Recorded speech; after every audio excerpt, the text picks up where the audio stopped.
அண்ணா சுவாமி அழைக்கின்றாரே, நம்ம அண்ணா சுவாமி அழைக்கின்றாரே.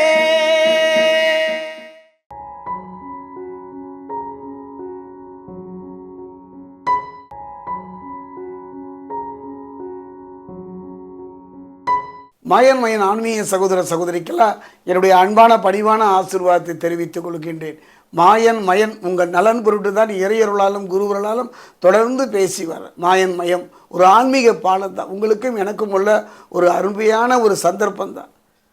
அதாவது மனிதன வாழ்க்கையில் பொறுத்த வரைக்கும் எத்தனையோ பிரச்சனைகள், எத்தனையோ ஏமாற்றங்கள், எத்தனையோ எதிர்ப்புகளை எல்லாம் சந்தித்து வந்தாலும் கூட இந்த மனித மனம் எதையோ நாடுகின்றது. ஒன்று இறைவனாக இருக்கலாம், இல்லை அதை சார்ந்த ஜோதிடமாக இருக்கலாம். மனிதன் ஒவ்வொரு காலகட்டத்திலும் சில கட்டங்களை கடந்து தான் வர வேண்டும். அந்த வகையில் பார்க்கும் பொழுது நவ கிரகனுடைய பயிற்சி, குரு பயிற்சி, சனி பயிற்சி, ராகு பயிற்சியை பார்த்தாலும் கூட நாம் இப்போ எங்கே இருக்கோம் பார்த்தீங்கன்னா செவ்வாய் பயிற்சி. மற்ற கிரகங்கள் தர முடியாததை, மற்ற கிரகங்கள் தடுப்பதை காக்கின்ற ஒரு கவசம் இதுன்னு பார்த்தா செவ்வாய் தான். குஜன் என்று சொல்வார்கள், பூமி தாயின் புதல்வன். அந்த வகையில் பார்க்கும்பொழுது செவ்வாய் மாய் ஒரு அற்புதமான ஒரு பயிற்சி கிடையாதுங்க. கடகராசி ஆன்மீக சகோதர சகோதரிகளே, கடகத்தை பொறுத்த வரைக்கும் புனர்பூசம் 4 பூசம் ஆயில். இந்த காலகட்டத்தில் ஒரு அருமையான ஒரு நிகழ்வு நடப்போகுது. அதுதான் ஒரு குருமங்கள யோகம்னு சொல்லுவாங்க. குரு இருக்கும் இடத்தில் மேஷத்திலிருந்து ரிஷபத்திற்கு குருவும் செவ்வாயும் சேர்க்கை நடைபெறுகின்ற ஒரு நல்ல மாற்றத்தை தரக்கூடிய ஒரு அற்புதமான ஒரு காலகட்டம் இந்த காலகட்டம். இது பார்த்தீங்கன்னா ஆகஸ்ட் மாதம் பார்த்தீங்கன்னா 27 வரைக்கும் இந்த நிகழ்வில் நம்ம வைத்திருக்க போகின்றது. அதாவது ஜூலை மாதம் 12ஆம் தேதி பார்த்தீங்கன்னா செவ்வாய் பயிற்சியாகின்றார் மேஷத்திலிருந்து ரிஷபத்துக்கு. அவர் எது வரைக்கும் இருக்காருன்னா ஆகஸ்ட் மாதம் 27 வரைக்கும் ஒரு மிகப்பெரிய ஒரு மாற்றத்தை தரப்போகின்றார் கடகராசிக்கு என்று நாம் எதிர்பார்க்கிறோம் அல்லவா. அந்த மாற்றம் எவ்வாறு இருக்கும் என்பதை இப்போ நம்ம சோழி பிரசனத்தில் பார்க்கலாம். மயன் இதை தொடர்ந்து நீங்கள் சப்ஸ்கிரைப் பண்ணுவீங்கிற ஒரு நம்பிக்கை எனக்கு உண்டு. அந்த வகையில் பார்க்கும்போது கடகத்தை பொறுத்த வரைக்கும் புனர்பூசம் 4 பூசம் ஆயில்யம் எவ்வாறு இருக்கும் என்பதை இப்போ நம்ம பார்க்கலாம்.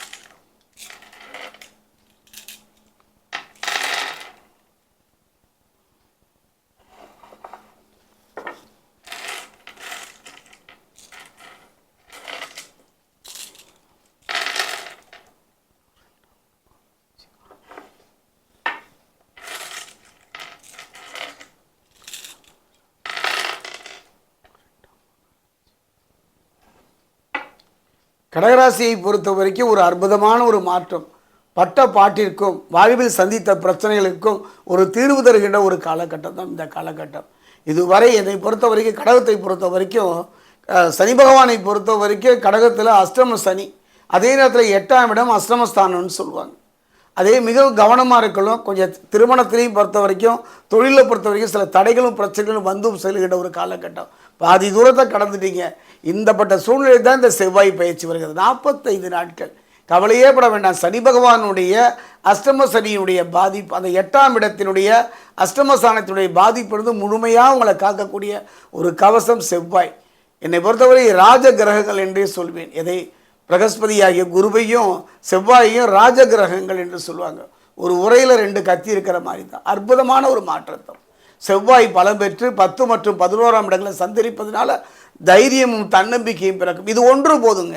ஒரு மனிதனுடைய வாழ்க்கையில் இழந்ததை திரும்ப பெற வேண்டுமானால், இழந்தது எதுவாக இருந்தாலும் சரிங்க, அதை திரும்ப பெறக்கூடிய ஒரு சக்திக்கு மனோதிடம், அதைத்தான் நான் செவ்வாய் என்று சொல்வேன். இந்த செவ்வாய் பயிற்சி தாங்க ஒரு மனிதனுடைய வாழ்க்கையில் மிகப்பெரிய நீங்கள் தொடர்ந்து மயிலில் நான் பேசிட்டு வரேன். செவ்வாய் பயிற்சி அதை நீங்கள் பார்க்கணும், கேட்கணும். அந்த வகையில் சொன்னேன் இல்லையா, 10 மற்றும் 11ஆம் இடங்களில் இந்த செவ்வாயினுடைய வருகை, மேஷத்திலிருந்து ரிஷபத்தை வருகின்றது செவ்வாயினுடைய வருகை, குருவோடு இணைகின்ற இந்த செவ்வாயின் வருகை குருமங்கள யோகத்தை தரப்போகின்றது. தடைபட்டு போன திருமணமாக இருந்தாலும், குடும்பத்தில் எந்த சுபகாரியங்களாக இருந்தாலும் அந்த தடை நீங்கி நிம்மதி தரப்படக்கூடியது. கணவன் மனைவிக்குள் இருக்கக்கூடிய ஒரு அந்யோன்யம் மட்டும் இருந்தால் போகிறோம். அதுக்கு எல்லாம் பார்க்குறோம். ஒரு முக்கியமான விஷயம் சொல்லணும். அது என்னன்னு பார்த்தீங்கன்னா, கணவன் மனைவி உறவு என்பதே ஒரு தெய்வீகம்தான். அது காதல் திருமணமாக இருந்தாலும், பெரியவங்க 10 வயது திருமணமாக இருந்தாலும், தாயும் தந்தையும் ஒரு எல்லை வரை தான். ஆனால் மனைவி வருவலே அந்த அந்திம காலம் வரை துணை வரக்கூடியவர். நம்ம வாழ்க்கையில் நம்ம எதை இழந்தாலும் சரிங்க, நான் இதை சொல்லியே தீர வேண்டும், எதை இழந்தாலும் திரும்ப பெற்றுவிடலாம். அந்த கணவன் மனைவி உறவுக்கு அவ்வளோ வலு. இப்போ தெரியாதுங்க, ஏதோ ஒரு காரணத்தில் 3ஆம் மனிதனுடைய பேச்சை கேட்டு பிரிவை நோக்கி நகர்ந்து விடுகின்றோம். ஆனாலும் இந்த உறவினுடைய பலம் இதுக்கு காரணம் நம்ம எல்லாம் சொல்லுவாங்க, களத்திரகாரகன் சுக்கிரன் சொல்லுவாங்க.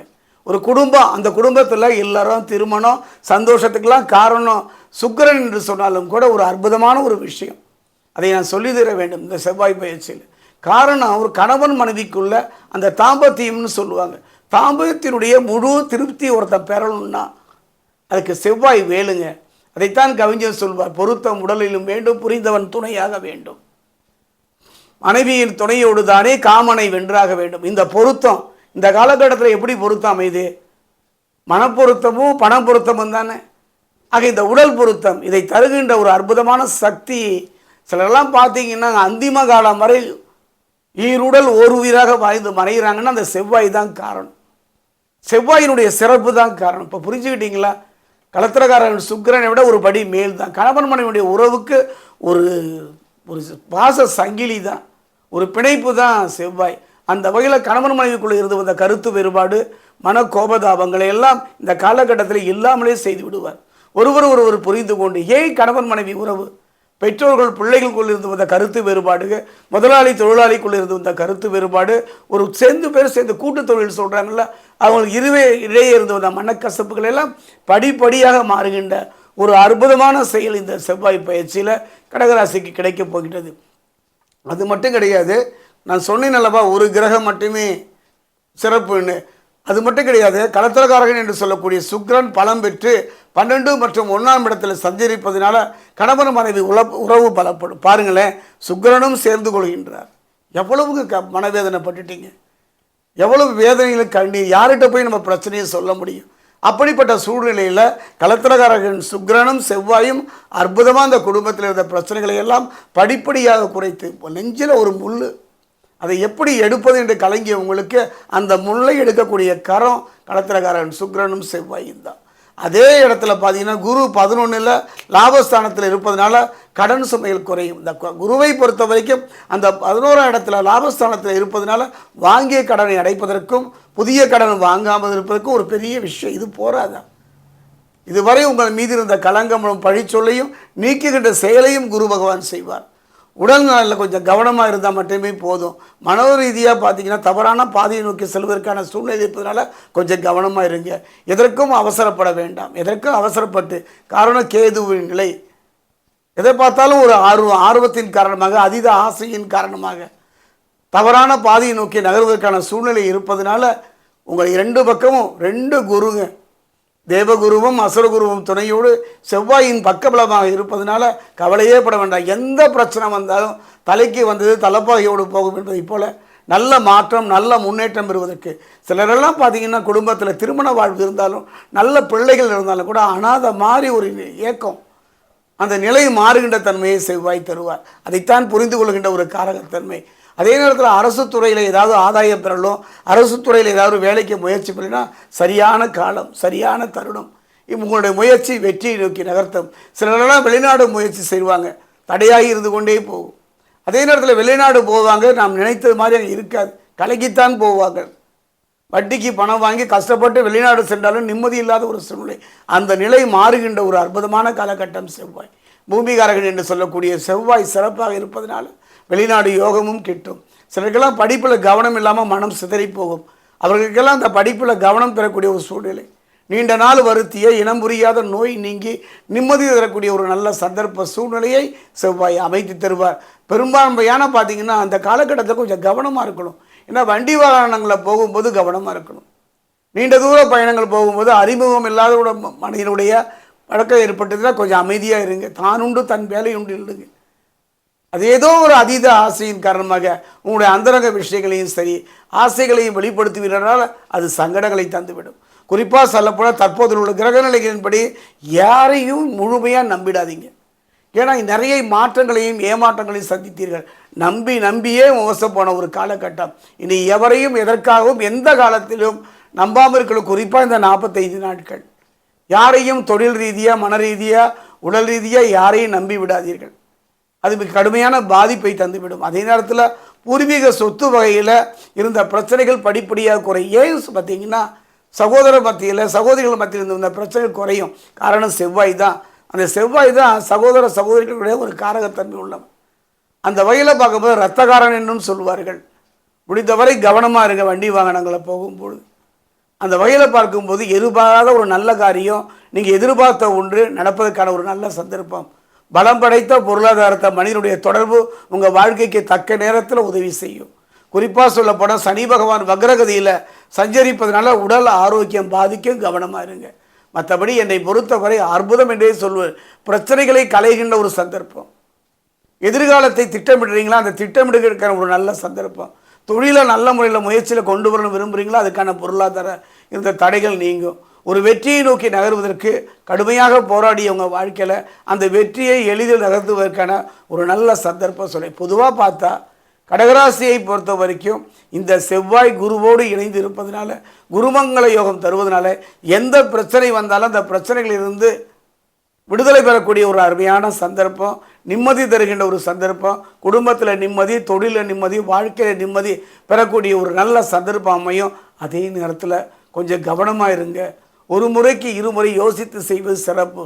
என்னை பொறுத்த வரைக்கும் இந்த காலகட்டத்தில் பைரவருடைய துணை உங்களுக்கு துணையாக இருக்கும்னு நினைக்கிறேன். ஒரு மனிதனுடைய பாகத்தில் தேகபலம் மனோபலம்னு சொல்லுவாங்க.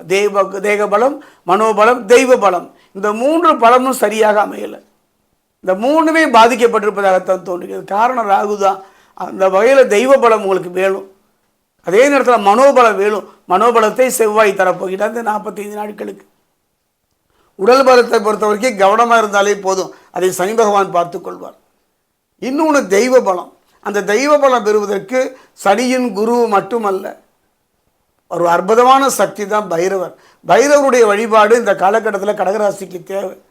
அந்த வகையில் பார்க்கும்போது அருகில் உள்ள ஆலயத்தில் இருக்கக்கூடிய பைரவரை ராகு காலத்தில் வழிபாடு செய்வது சிறப்பு. அதே நேரத்தில் திருத்தணிக்கு அருகே இருக்கக்கூடிய பாதாளத்தில் இருக்கக்கூடிய 20 அடி ஆழத்தில் இருக்கக்கூடிய ஒரு அற்புதங்க பார்த்தீங்கன்னா, பாதாள பைரவி என்று சொல்லக்கூடிய பிரத்யேகராவுக்கு அருகில் பாதாள பைரவர் என்று சொல்லக்கூடிய நின்ற திருக்கோலத்தில் பைரவர் இருக்கார். ஒரு முறை இந்த ஆலயம் சென்று பைரவருக்கு 51 108 எலுமிச்சம்பழ மாலையாக தொடுத்து சமைப்பது கடகராசியை பொறுத்த வரைக்கும் செவ்வாழையினுடைய முழுமையான பலனை பெற்று இழந்ததை திரும்ப பெறுவதற்கான ஒரு நல்ல வாய்ப்பாக இந்த 45 நாட்கள் அமையும். எங்க வாய்ப்பு கிடைச்சா மட்டும் போகாது, சந்தர்ப்பம் கிடைத்தால் மட்டும் போகாது, அதை முழுமையாக பயன்படுத்தணும். அப்போ மனோநிலை மாறிவிட்டால், வாய்ப்பு வாசலில் நிற்கும் போது நம் கதவை திறக்க விட்டால் அந்த நிலைக்கு தான் தெய்வ பலம் வேணுங்க. தெய்வ பலம் மட்டுமே மனோபலத்தையும் உடல் பலத்தையும் தரக்கூடியது. அந்த வகையில் கடகராசியை பொறுத்த வரைக்கும் நல்ல மாற்றம் தரக்கூடிய அற்புதமான பயிற்சி இந்த செவ்வாய் பயிற்சி.